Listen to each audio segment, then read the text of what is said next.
सामने जाली लगी हुई है और ये जालियाँ कहलाती है जालियाँ हाजा। ये जदीद जाली है, ये कदीम वाली नहीं है। कदीम वाली अभी दिखाता हूँ आपको। लेकिन इन जालियों की खास बात क्या है, यहाँ पर मरीज़ जो है वो अपनी हाजत तलब करते हैं। जाली शिफा भी है और यहाँ मरीज़ यहाँ बैठते हैं, पहले बनते भी थे, अब यहीं पे इसके करीब बैठ जाते हैं और उनको शिफा भी मिलती है। एक दो लोगों को नहीं, बेहिसाब लोगों को शिफा मिलती है।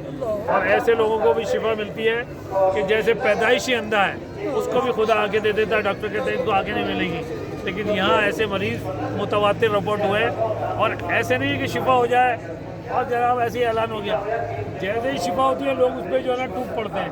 लोगों को दिल चाहता है कि इसके कपड़े भी नौच लो कि इमाम रज़ा ने इस पर हाथ लगाया है। उसको फ़ौरन ले जाएंगे, दफ्तर आ गई होता है इनका, वहाँ ले जाके फिर उसके अजीज़ रिश्तेदार जो साथ होता है उसको भी ले जाते हैं। फिर उससे पूछते हैं ये कब मरीज़ था, कितने साल से था, घर का टेलीफोन नंबर क्या है, मोहल्ले वालों का टेलीफोन नंबर क्या है। फिर वो टेलीफोन करके सबसे तस्दीक करते हैं कि आया ये मरीज़ था, इसको आपने इस हालत में देखा है। जब वो तस्दीक हो जाती है फिर उस मरीज़ से बात करते हैं कि इसको किस हद तक शिफा हुई है।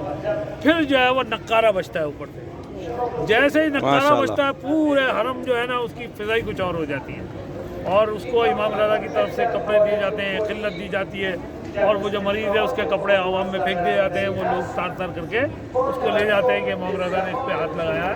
और इसके तो इसकी जो ख़ास बात यह है कि इन सारी जालियों से कब्र इमाम रज़ा अलैहिस्सलाम का डायरेक्ट कोई बीच में कोई चीज़ नहीं है। चाहे ये कब्र जो है अभी बहुत दूर है, लेकिन यहाँ से डायरेक्ट आपको जो है ना ज़रिए इमाम रज़ा नज़र आएगी और जाली हाजत कदीम से भी इस तरह आएगी।